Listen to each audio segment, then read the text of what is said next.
Assalamualaikum dan selamat sejahtera. Saya Amira Nazra binti Azman dari Tingkatan 5 Sukses SMKI Kuning Mambang di Awan, Perak, merupakan peserta Junior Health Ambassador of Perak pada tahun 2021. Dalam slot kali ini, saya ingin berkongsi tentang projek Go Green yang ingin saya ketengahkan, iaitu penanaman pokok bonsai. Bonsai pernah digambarkan sebagai puisi sepi dan seperti sebuah puisi memori kecantikan yang tenang dan damai. Pada pokok-pokok bonsai akan sentiasa kekal di dalam minda anda selamanya. Bonsai sebenarnya adalah dua perkataan bon dan zai. Perkataan bon ialah talau dan zai ialah menanam. Bila bercakap mengenai pokok bonsai, setengah orang menyangka ia adalah sejenis spesies pokok. Namun, seni ini sebenarnya adalah cara untuk menanam dan membentuk banyak jenis tumbuhan dan pokok. Tidak semua orang mampu menghayati keindahan dan keunikan tanaman bonsai. Namun, apabila minat sudah berputik, bonsai akan dijadikan pilihan menghiasi kediaman dan menjadi hobi di masa lapang. Mempelajari kemahiran menanam dan menjaga bonsai memerlukan minat yang mendalam, kerana kita harus tahu keperluan bonsai seperti udara, air, cahaya matahari. Seni bonsai memerlukan masa yang lama dengan penjagaan yang rapi bagi membolehkan pohon yang benar-benar sihat dan menarik dihasilkan. Ia bukan kerja sambil lewa, kerana penghasilannya memerlukan tahap ketekunan dan ketelitian yang tinggi. Misalnya, pokok perlu dicantas dari semasa ke semasa supaya ia menjadi bantut serta tumbuh mengikut ketinggian yang ditetapkan. Ia menyebabkan daun tumbuh meninggi sama seperti tanaman biasa. Jika pucuk, daun baru tidak dimatikan. Jika ada kedua-dua syarat utama, iaitu minat dan kesabaran, bonsai akan menghadiahkan keindahan alam semula jadi yang ternyata mendamaikan. Hobi menanam bonsai bukan hak eksklusif golongan tertentu sahaja. Sebaliknya untuk sesiapa sahaja yang minat. Kos penanaman boleh jadi serendah RM10 dan juga boleh menjangkau sehingga ratusan ribu ringgit, bergantung kepada kemampuan masing-masing. Bonsai amat sesuai ditanam di negara kita yang beriklim tropika, dan keunggulan tanaman itu tidak semata-mata bergantung kepada harga. Sebaliknya, kemahiran membentuk pokok merupakan faktor yang paling utama. Tanaman pokok ini memberikan pulangan yang tinggi jika ianya dikomersialkan. Tumbuhan ini mampu mencecah ribuan ringgit jika seni bonsainya menarik dan kreatif. Nilai jualan bonsai amat memberangsangkan jika dipasarkan di pameran mahal internasional dan pameran bonsai peringkat kebangsaan. Tumbuhan ini mula menarik minat penduduk setempat untuk mengusahakannya, terutamanya dalam kalangan wanita. Golongan wanita lebih cenderung meminati seni bonsai kerana ia memerlukan penjagaan yang teliti serta kesabaran yang tinggi.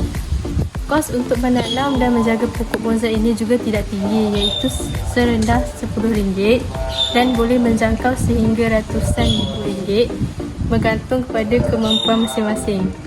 Bonsai amat sesuai ditanam di negara kita yang beriklim tropika, dan keunggulan tanaman itu tidak semata-mata bergantung kepada harga. Sebaliknya, kemahiran membentuk pokok merupakan faktor yang paling utama. Harga bonsai bergantung kepada keunikan dan usianya.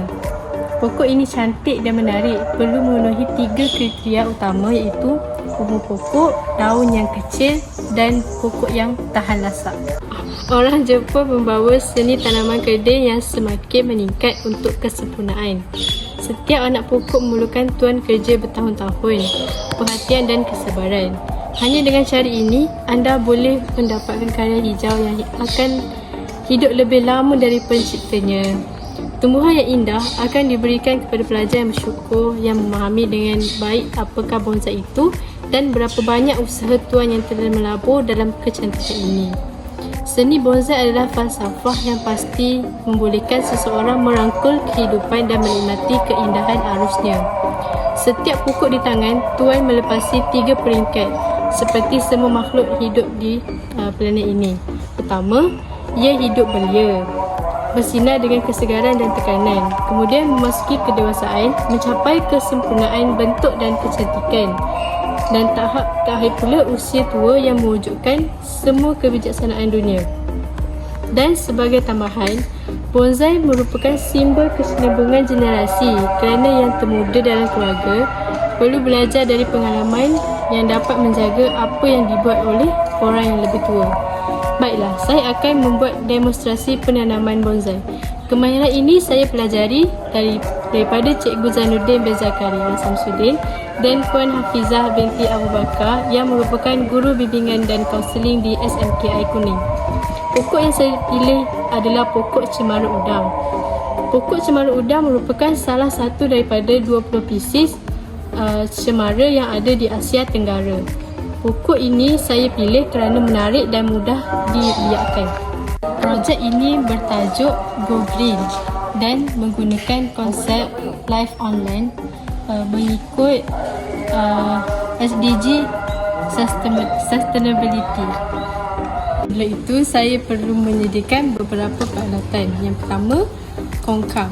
Kongkaf ni untuk memotong tunas yang tidak diperlukan pada tumbuhan pada bahagian batang atau dahan. Yang kedua, cutter. Cutter ni pemotong dahan perlu tajam supaya tidak merosakkan bahagian yang dipotong dan mengelakkan bahagian potongan itu pecah. Yang ketiga, gunting. Gunting ni untuk trim bahagian hujung daun.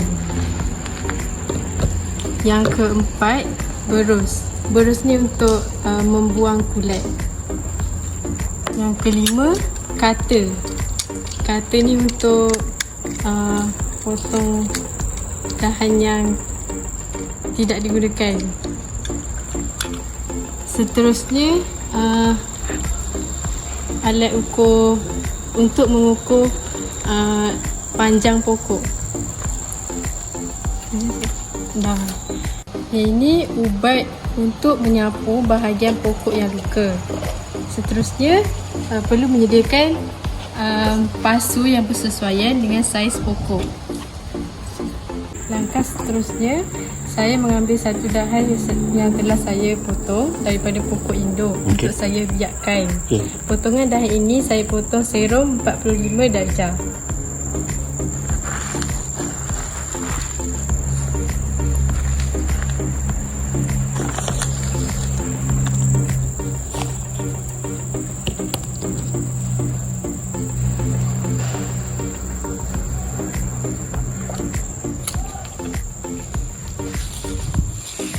Macam ni dah potong 45 darjah. Saya mengambil satu potongan daun aloe vera untuk saya cucukkan di hujung potongan dahan tadi.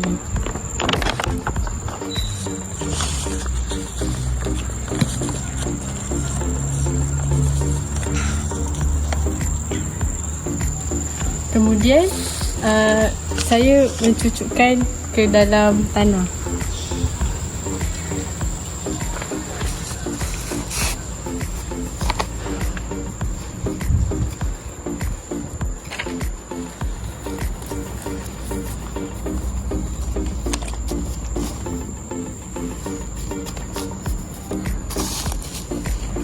Ini bertujuan untuk menjadikan hujung dahan sentiasa lembap dan menjadi penggalak akar. Kemudian saya tanam di dalam polybag. Pokok ini saya akan biarkan ia tumbuh selama lebih kurang 2 minggu dan perlu disiram setiap hari. Selain itu, ia perlu diletakkan di kawasan yang agak teduh. Seterusnya, ini adalah pokok yang telah saya tumbuh selepas 14 hari. Untuk menjadikan pokok ini cepat membesar, ia perlu dipindahkan dari pasu ke atas tanah. Pada ketika ini, batang pokok adalah lembut dan mudah lentur. Saya boleh membentukkan pokok ini mengikut imajinasi saya seperti contoh tiupan arah angin ataupun formal.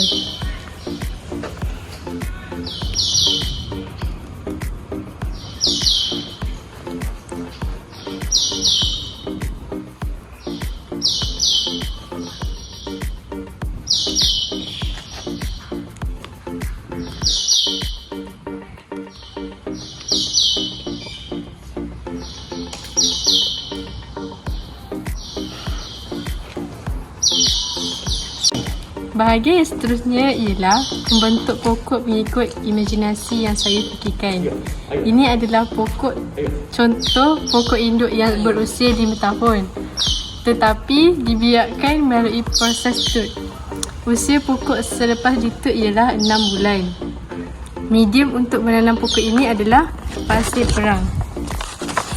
Bentuk ini saya jaga dan pasir ditukar setiap 2 bulan atau bila ada keperluan.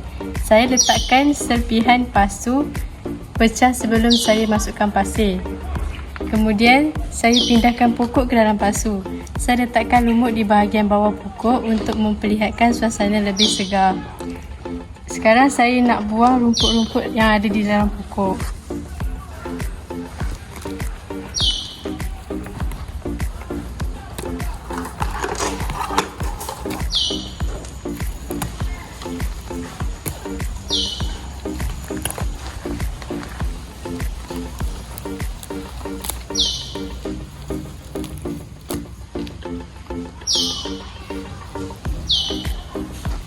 Kemudian saya akan membuang tunas yang tidak diperlukan.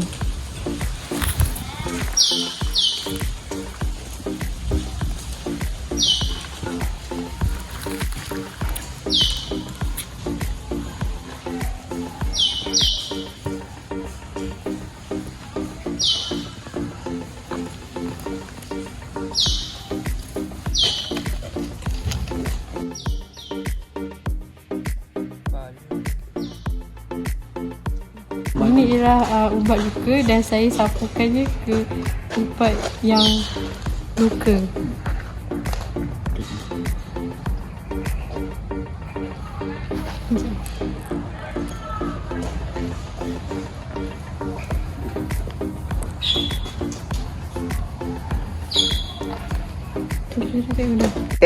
Sekarang ni saya akan trim pokok supaya dia tidak membesar dengan tidak terurus.